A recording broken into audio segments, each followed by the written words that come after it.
बीबी की तरह मंदिर से गायब कर देना चाहते थे शहीद वजीराबाद में। और क्या था आपका मतलब? तो उन्होंने सिर्फ आतिशबाजी की थी वहां पर, बकायदा फायर हुआ था ना। खान साहब जो कहते हैं कि उनकी जान को खतरा है, नहीं उस वक्त नजर आता है, आप खुद सोचे ना, जान को खतरा क्यों नहीं। देखिए बिल्कुल ऐसे लाहौर बंद था जैसे 10वीं मुहर्रम के जुलूस के अंदर रास्ते बंद किए जाते हैं। एस्टेब्लिशमेंट ने जिसके खिलाफ भी लकीर लगाई है, क्या एस्टेब्लिशमेंट में थूक के चाटा नहीं है। इसलिए मैं समझता हूं कि इस वक्त किसी भी किस्म का एक्शन जो है वो मुल्क के लिए खौफनाक हो सकता है। कि मेरी बाजवा साहब से 2 मुलाकातें हैं, 2 भी नहीं, 1 मुलाकात, 2 ही हैं, 2 हैं।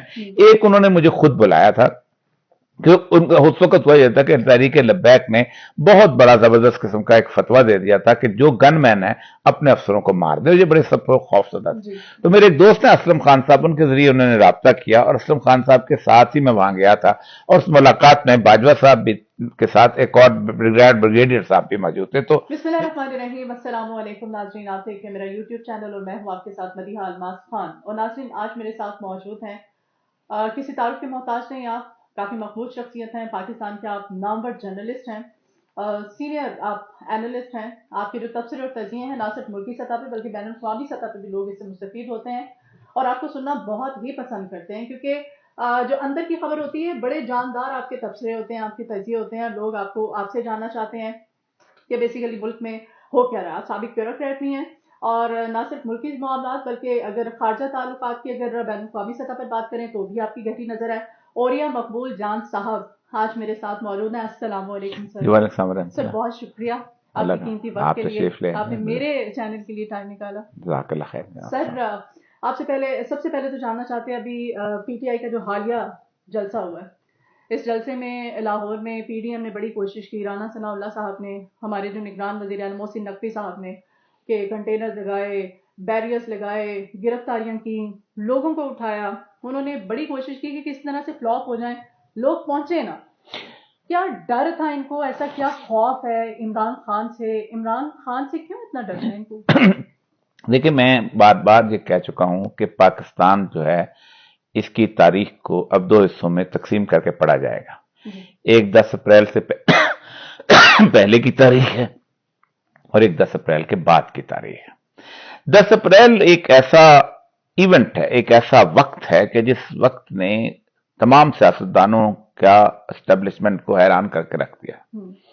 10 अप्रैल से पहले अक्सर औकात ये सोचा जा रहा था कि पाकिस्तान में अब सियासी माहौल जो है ये इतना गर्म कभी नहीं हो सकेगा। इमरान खान अपनी 3-3.5 साल की इनिंग चलाकर जा रहा है और तमाम इंटेलिजेंस रिपोर्ट्स इससे बताती थी कि इमरान खान जो है ये एक, अब जैसे कहते हैं कि चला हुआ कारतूस है।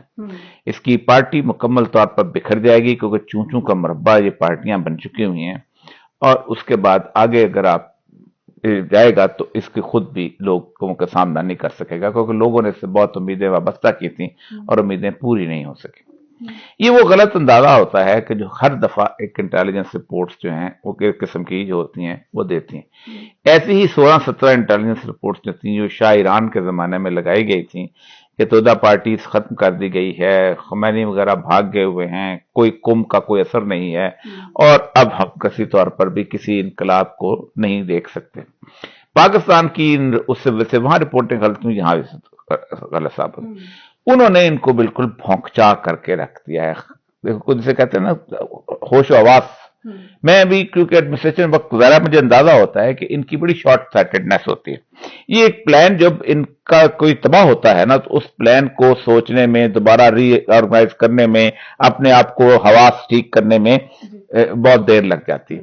तो वही देर लगी, उसी देर के अंदर इन्होंने बहुत सारे एक्शन शुरू किए कि इमरान खान को कैसे क्या किया जा सकता है, कैसे रोका जा सकता। उनमें सबसे अहम तरीन वाकया था वजीराबाद का, उस पर कातलाना हमला, जिसके बारे में आप सोच नहीं सकते कि उस कातलाना हमले के बाद जो हालात बने हैं उसका आपको अंदाजा इसलिए नहीं हो सकता क्योंकि बाहर से बैठे हुए बंदे को अंदाजा नहीं हो सकता कि वो सारा प्लान जो था वो फेल हो गया था। अंदाजा यही था कि इमरान खान जो है اس کے جانے کے بعد ملک میں 2-3 مہینے کی افراتفری پھیلے گی, بہت شدید قسم کی صورتحال ہوگی, آخر لوگ جو ہیں تھک کار کے, جسے کہتے ہیں بی بی کی طرح منظر سے غائب کر دینا چاہتے تھے شہید وزیر آباد میں. اور کیا تھا آپ کا مطلب ہے, تو انہوں نے صرف آتش بازی کی تھی وہاں پر, باقاعدہ فائر ہوا تھا نا. خان صاحب جو کہتے ہیں کہ ان کی جان کو خطرہ ہے, نہیں اس وقت نظر آتا ہے, آپ خود سوچیں نا جان کو خطرہ کیوں نہیں.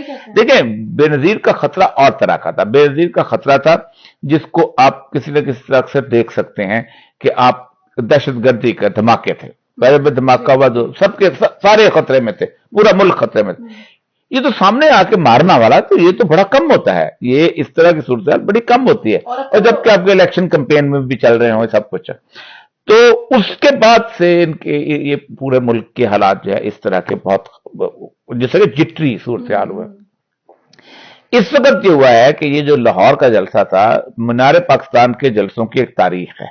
مطلب 1940 کا بھی جلسہ جو تھا اس کو آبادی بھی تھوڑی تھی, لوگ بھی اتنے زیادہ نہیں آئے تھے. اس کے بعد جو سب سے بڑا مینار پاکستان پہ جلسہ کیا ہے وہ 1986 میں بے نظیر نے کیا. میں اس جلسے میں موجود تھا, اور بے نظیر کے جلسے کے اندر آپ سوچ سکتے کہ 2 دن پہلے سے پورے سندھ سے قافلے آئے تھے, کے پی کے سے آئے تھے, بلوچستان سے آئے تھے, پنجاب کے مختلف جگہوں سے آئے, پورے ہر جگہ سے آئے تھے. اور اس کے بعد وہ جلسہ جو تھا ہوا تھا. اس کے بعد جو حیران کن جلسہ ہوا وہ 2011 کا عمران خان کا جلسہ تھا. عمران خان کے جلسے میں بھی کوئی لاجسٹک اتنی اس کو نہیں کرنی پڑی, تو خود اندازہ نہیں تھا کہ اتنا بڑا جلسہ ہو جائے گا, لیکن ارد گرد کے لوگ آ گئے. کل جو جلسہ ہوا, 2 دن پہلے جو جلسہ ہوا ہے ہفتے والے دن پوری رات کو, اس میں آپ نے تمام راستے بند کر دیے تھے, اور یہ تو خالصتاً لاہور کا جلسہ تھا. اور اتنا بڑا لاہور کا جلسہ کرنا اتنا آسان کام نہیں.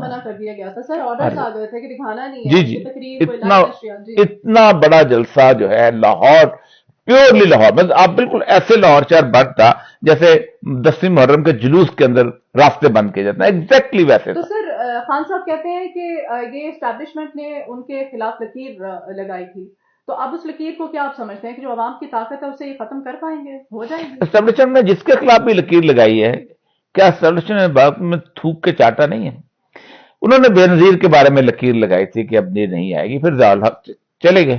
ضیاء الحق کے بعد انہوں نے پوری قوت اور کوشش کر کے بے نظیر کو ختم کرنے کے لیے ایک آئی جی آئی بنائی. امید گل صاحب ہمارے دوست تھے, بڑی فخر سے کہتے تھے میں نے آئی جی آئی بنائی ہے. وہ آئی جی آئی جو تھی ٹوٹل 52 سیٹیں لے سکی تھی, بے نظیر پھر 81 سیٹیں لے کے آ گئے. آپ کی توقعات یہ ہے. پھر اس کے بعد مشرف بڑے سٹائل سے کہا کرتا تھا اب یہ کوئی اور کام کریں, اب زرداری اور نواز شریف کوئی اور کام نہیں کر سکتے, یہی کام کریں. آپ سوچیں کہ 2002 کے الیکشنز کے اندر پوری قوت لگائی, نیب لگایا, نیب نے سارے کے سارے لوگوں اور کیسز بنائے, M N S M P S کو مجبور کر کے کاف لیگ میں شامل کیا. اس کے باوجود 13 سیٹیں کم تھیں. 12 سیٹیں جو تھیں پیٹریوٹ سے لی گئیں, وہ تحفے میں دی بے نظیر نے, اور پھر بھی بندے پورے نہیں ہوئے تو اعظم طارق کو جیل سے نکالا گیا, اسپائی صاحبہ کے چیئرمین کو. اس کے ووٹ سے ایک سیٹ پر ظفر اللہ جمالی صاحب جو تھے وہ وزیر اعظم بنے. تو ان کی ابھی یہ اس پہ لال لکیر نہیں لگائی تھی نواز شریف پہ, شہباز شریف پہ, واپس نہیں آئے. عوام کی طاقت کا خطرہ ہے بیسیکلی پی ڈی ایم. عوام کی طاقت نہیں, مطلب یہ ہے کہ عوام کی طاقت اب سامنے آئی ہے. 77 میں بھی آئی تھی, لیکن 77 کی ایک خوش بختی تھی, 77 کی ایک خوبصورتی تھی کہ اس وقت پاکستان کے عوام پاکستان کی فوج پر یقین کرتے تھے کہ یہ حالات ٹھیک کر لے گی. 6 جولائی کو جب ضیاء الحق نے رات کو کہا تو ملک میں مٹھائیاں بانٹی گئیں, اور لوگ خوش تھے کہ اب ہم بھٹو کی اس ظلم کے بربریت سے ہماری نجات ملے گی. 36 کے قریب اس نے سیاسی لوگوں کو قتل کیا تھا, وہ موومنٹ بڑی خوفناک چل رہی تھی. لیکن کیا آج پاکستان کی فوج بھروسہ کرے گی؟ لوگ کہتے ہیں یہاں سری لنکا کے حالات ہو جائیں گے. سری لنکا میں بھی فوج آ گئی تھی تو لوگ پیچھے ہٹ گئے تھے. کیا اب آپ اس وقت جو ریت کی بوریاں سیاستدانوں کی رکھی ہوتی ہیں اور پیچھے سے آپ کام کر رہے ہوتے ہیں, وہ ریت کی بوریاں پھٹ چکی ہیں. اس لیے میں سمجھتا ہوں کہ اس وقت کسی بھی قسم کا ایکشن جو ہے وہ ملک کے لیے خوفناک ہو سکتا ہے. سر آج کل ایک انٹرویو بڑا جو ہے وہ گردش کر رہا ہے, بڑا مشہور ہوا ہے. ہمارے سینئر کلیگ ہیں شاہد میتلا صاحب, انہوں نے سابق آرمی چیف کا انٹرویو کیا ہے. سابق آرمی چیف نے اس نے جو پھر انکشافات کیے ہیں ان کی طرف تو نہیں آؤں گی, میں چونکہ دل سے آپ کی عزت کرتی ہوں اور میں کبھی سوچ بھی نہیں سکتی, میں چاہوں گی بھی نہیں کہ وہ الفاظ جو ہیں وہ اپنی زبان پہ لے کے. آپ کے حوالے سے جو انہوں نے کہا ہے کیا کمنٹ کریں گے اس پہ؟ میں نے بڑی تفصیل سے تقریباً 20-25 منٹ کا ایک آڈیو ٹیپ بھی حقیقت ٹی وی کو بھی دیا تھا اور اس کو بھی دیا تھا. پہلی بات یہ تھی کہ انہوں نے مجھے کہا کہ میرے بارے میں بشارت रेंज होती थी, अब ये मेरे खिलाफ बोलता है, झूठ बोलता है। पहली बात तो यह है कि उनके झूठ की सबसे बड़ी अहम बात है कि मेरा वो कॉलम मौजूद है, वो ख्वाब जिसका जिक्र किया जाता है, वो ख्वाब एक प्रोफेसर शहजाद साहब ने देखा था, मैंने नहीं देखा था, और मुझसे पहले बाजा साहब उस ख्वाब से अच्छी तरह आशना थे। उस ख्वाब की भी मैंने ताबीर कोई नहीं की थी, एक जिक्र कर दिया था। उसकी बुनियादी वजह है कि मेरी बाजा साहब से 2 मुलाकातें हैं, 2 भी नहीं, एक मुलाकात, 2 हैं। एक उन्होंने मुझे खुद बुलाया था कि उनका उस वक्त हुआ यह था कि तहरीक लब्बैक ने बहुत बड़ा जबरदस्त किस्म का एक फतवा दे दिया था कि जो गनमैन है अपने अफसरों को मार दे। ये बड़े सब खौफजदा थे। तो मेरे एक दोस्त हैं असलम खान साहब, उनके जरिए उन्होंने राब्ता किया और असलम खान साहब के साथ ही मैं वहां गया था। और उस मुलाकात में बाजवा साहब भी के साथ एक और ब्रिगेडियर साहब भी मौजूद थे। तो मेरी मुलाकात कैसे खुफिया नहीं थी, तो लेकिन इतनी खुफिया जरूर थी कि मेरा नाम आर्मी हाउस के रजिस्टर में नहीं लिखा गया था, शायद इसलिए कि मैं बहुत तालिबान प्रो समझा जाता था, जो एंटी अमेरिकन था। Aslam Khan and his friend लिखा गया था। उसके बाद बाजा साहब से मुलाकात जब हुई तो बाजा साहब ने अपने जो जैसे कहना शुरू किया। अंदर में गया, अंदर वो बहुत जबरदस्त किस्म के उनके वो जो थे खाना काबा की तस्वीरें, अंदर जा रहे हैं आ रहे हैं, सब कुछ हो रहा है। तो कहने लगे आप पूरे साहब ने हज किया? मैंने कहा मैंने 2 हज किया अल्हम्दुलिल्लाह। उम्रे पे मैंने कहा 2-3 दफा उम्रे पे गए। अभी खाना काबा के अंदर गए? मैंने कहा मेरी तो औकात नहीं, मैंने कर जा, मैं ना आर्मी चीफ हूँ ना मैं सदर हूँ किसी मुल्क का। तो आपकी बात मैं मुझे तफीक हुई ये है। फिर उन्होंने कहा कि मैंने लिख के दिया हुआ है कि मैं रसूलुल्लाह सल्लल्लाहु अलैहि वसल्लम को खातमुन नबिय्यीन मानता हूँ और मैं मिर्जा गुलाम अहमद को दज्जाल, ये सारा कुछ लिखा हुआ है। मैंने कहा मुझे आप पे यकीन था पहले भी, क्योंकि जायदुर राशिदी साहब जो आपके पड़ोसी थे वो अल्लामा बहुत बड़े मशहूर आलिम दीन, उन्होंने गवाही दी थी कि आपके वालिद जो थे वो कादियानी नहीं थे, अपने छोड़ के आ गए थे, इसलिए तो मुझे कोई। और मैंने उनको कहा भी कि मैंने कहा उसामा बिन ज़ैद का मशहूर वाक़या रसूलुल्लाह सल्लल्लाहु अलैहि वसल्लम का, उसामा बिन ज़ैद जो थे वो एक दफा एक जगह पे गए तो एक ईसाई जो था उसके हमला किया, तो वो बंदा जो सामने आया उसने कलमा पढ़ लिया लेकिन आपने उसको कत्ल कर दिया। तो रसूल ने कहा कि उसामा तुमने क्यों कत्ल किया? कहा उसने डर के कलमा पढ़ा। फरमाया क्या तुम उसके दिल में घुस गए थे? और क़यामत के दिन अगर कलमा तुम्हारे सामने आया तो क्या जवाब दोगे? बहरहाल बात वहां से खत्म हो गई। उसके बाद जो है वो मैंने कॉलम लिखना चाहा। मैंने कहा बात है एक आदमी इतनी रिक्वेस्ट कर रहा है तो कॉलम लिखना चाहिए। तो जरा मेरे एक और दोस्त हैं ब्रिगेडियर सिकंदर, उनसे मेरी मुलाकात हो गई। उन्होंने कहा मैं आप मिल गया, मेरे पास एक ख्वाब है कि वो मैं जब कहते हैं जब मैं ब्रिगेडियर था उसमें कश्मीर जजमेंटल सेंटर का इंचार्ज, मैं एबटाबाद आया तो एबटाबाद में बलोच रेजिडेंशियल सेंटर के इंचार्ज के पास एक प्रोफेसर शहजाद साहब बैठे हुए थे। तो उन्होंने कहा मैंने ख्वाब देखा है कि एक रसूलुल्लाह सल्लल्लाहु अलैहि वसल्लम की कचहरी है और हज़रत उमर एक बाजवा नामी शख्स को लेके आते हैं और वो कुछ चीज देने लगते हैं तो वो उसको उल्टे हाथ से पकड़ता है जिस पर वो हाथ छटक देते हैं और छटकने के बाद समझ नहीं आई लेकिन अंदाजा हुआ कि कोई चीज दे दी गई। उसके बाद उन्होंने कहा कि राजा जर्नैल है कि उन्होंने कहा चाहते 4 बाजवे हैं, फिर सबकी तस्वीरें लाएगी। इतना एलेबोरेट ख्वाब कभी नहीं होता। 4 तस्वीरें लाएगी, फिर नहीं पहचाना गया, फिर कद बताया गया, कद से उन्होंने कहा कि ये बाजवा लगता है। फिर उन्होंने कहा कि अच्छा जब तुम कराची जाओ तो हम तुम्हारी मुलाकात करवा देंगे। तो जब बाजवा साहब वहां गए तो उनकी मुलाकात हुई तो उन्होंने कहा कि क्या अंदाजा है ख्वाब का? उन्होंने ख्वाब का अंदाजा ये है कि आप शायद आर्मी चीफ बन जाए लेकिन बहुत मोहतात रहिएगा, ये ख्वाब ये बताता है। उसके ऊपर उनके प्रोफेसर साहब को उठा लिया गया, उनको इतना मारा गया कि वो मुल्क छोड़ गए। अब इस ख्वाब को मैंने जितने लोगों को भी सुनाया है उन्होंने 2 राय दी थी उस वक्त। एक तो ये था कि बाजवा साहब जो है उससे पाकिस्तान की फौज को शदीद नुकसान पहुंच सकता है क्योंकि उल्टा हाथ जो है इस्लाम के अंदर असाब इस्तेमाल जब बताया गया। दूसरा ये उम्मीद भी है कि उसका तुमर का थप्पड़ जो काम आ गया और शायद ये काम ठीक करना ये थी। लेकिन ये मैंने कॉलम में लिख दिया। उसके बाद दूसरी दफा उन्होंने मुझे अपने बेटे की शादी में बुलाया, मैं उस पर चला गया। मतलब ये खान के बारे में, इमरान खान साहब के बारे में जो कहा जाता है कि ये साजिश की है, इसने एस्टैब्लिशमेंट को गंदा किया है, फौज के हवाले से अवाम के जहनों को उसने खराब किया है, बदजन किया है, ये ऐसा नहीं। मैं वो लगा दूसरी दफा मेरी बेटी की शादी पे मैंने को रिटर्न बुलाया तो वो नहीं आए, अलबत्ता किसी को भेज दिया साथ कुछ सलामी दे के। आखिरी दफा बाजवा साहब से मेरी मुलाकात नहीं हुई, उनके फोन पे बात हुई। तहरीक लब्बैक वाले जिस वक्त एक रैली निकाल रहे थे तो आपको याद होगा उन पर बैन लग गया था, उसके बैन की बहाली के लिए तो उन्होंने मुझे तहरीक लब्बैक वाले ने भी कहा हमारी कोई मामला करा दे। इमरान खान साहब ने खुद गवर्नर से भी बुलाकर हमारा कुछ मामला करवा दें, सेट कर दे। यहां से भी लोग आए जो थे, उनके यहाँ के लोग जो थे एस्टैब्लिशमेंट कह रहे थे कि हमारी बात करवा दें। तो मैं 2 दफा साद रजी से जेल में भी मिला अपनी जाती तल्लुकात की बुनियाद पे, बाकी जगहों पे, और मैं मामला करवा रहा था। लेकिन मैं उस लंबी कहानी में जाता है कि किसने उनको कहा कि निकलो, वो चनाब पे जाके बैठ गए। उस दौरान हालात खासे टेंस हो गए। तो बाजवा साहब के जो समधी हैं मिट्ठू, उनके छोटे भाई शायद कादरी साहब मेरे पास आए, उनका आप बाजवा साहब से बात करें।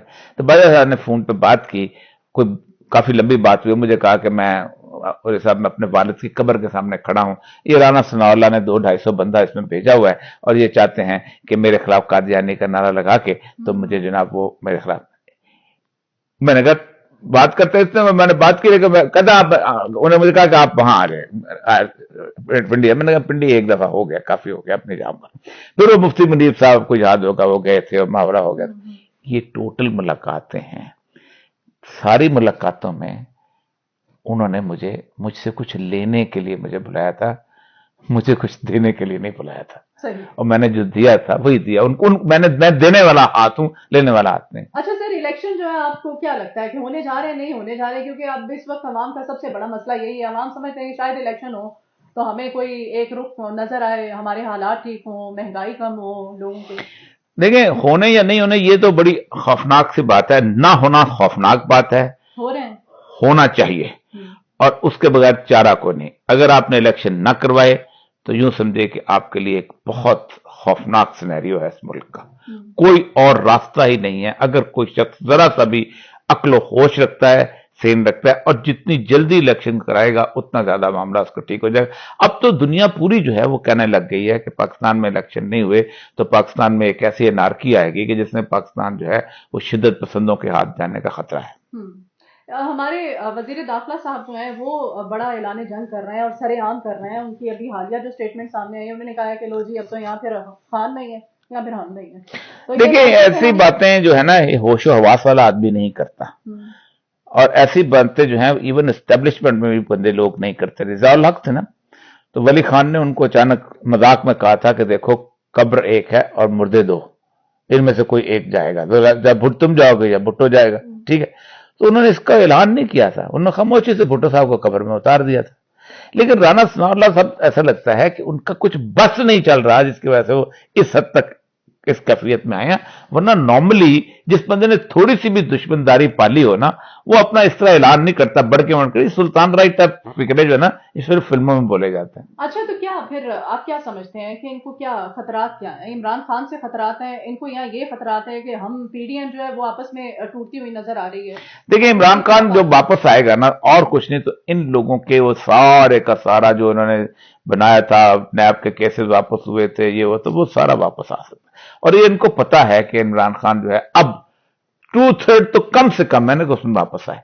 अगर इनको जरा से भी यकीन होता कि हम लोग इलेक्शन में थोड़ी सी भी सीटें लेके असेंबली में आ जाएंगे तो ये अब कब का इलेक्शन करवा चुके होते। तो मरियम जो है वो अदालतों के खिलाफ आजकल अदलिया के खिलाफ बड़ी स्टेटमेंट्स दे रही हैं, बल्कि उन्होंने तो जजों के खिलाफ रेफरेंस जो है वो भी दायर कर दिए, बाकायदा मुहिम चलाने जा रही है नून लीग।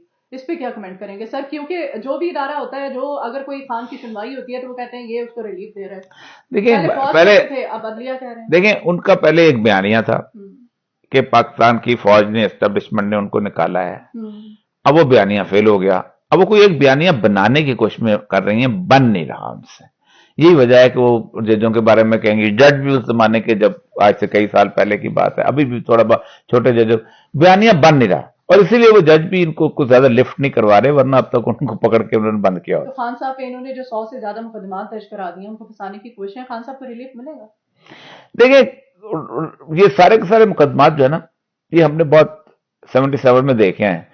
मतलब आपको याद होगा जौरलाई और उस पे मुकदमात होते थे जावेद हाशमी पे, तो हाईकोर्ट ने यहां तक ऑर्डर कर दिया था कि इतने मुकदमात हैं, इनकी जमानत, और आइंदा जितने करोगे उनकी भी जमानत। लेकिन सर खान साहब तो इनसिक्योर है ना, वो कहते हैं कि किसी भी मुकदमे में मुझे गिरफ्तार करवा सकते हैं, नाहल करवा। हाँ, देखिए, ये खान, इमरान खान वो शख्सियत बन चुका हुआ है कि जिसको गिरफ्तार करते हुए भी डरते हैं, जिसको एक्शन लेते हुए भी डरते हैं, क्योंकि उनको पता है कि उनके पास अपनी खाल भी फिर सलामत नहीं रहेगी। ठीक है। अच्छा, नून लीग के कुछ अंदरूनी इख्तलाफात की मैं चाहती हूँ कि आप कमेंट करें कि मरियम की वजह से, मरियम का वो जो अभी तक इमेच्योरिटी है, लावालिपन उसको कह सकते हैं आप, उसकी वजह से अब नून लीग आपस में इख्तलाफात का शिकार हो चुकी है। और हमेशा से होता आया है, ज़ैन कादरी साहब थे पंजाब में, उनके बड़े स्ट्रॉन्ग, फिर उसके बाद वो चौधरी निसार साहब थे। अब आप देख लें, अब मैं नहीं समझता कि मरियम की वजह से, मैं नहीं समझता कि मरियम की वजह से, बुनियादी तौर पर पार्टी डूब रही है, डूब चुकी है। अब उस किश्ती में मल्ला ऐसा आया है کہ جس کو بہانہ بنایا جا سکتا ہے. یہی اگر نون لیگ جیت رہی ہوتی ہے ابھی تک تو کوئی بھی چھوڑ کر نہیں جاتا.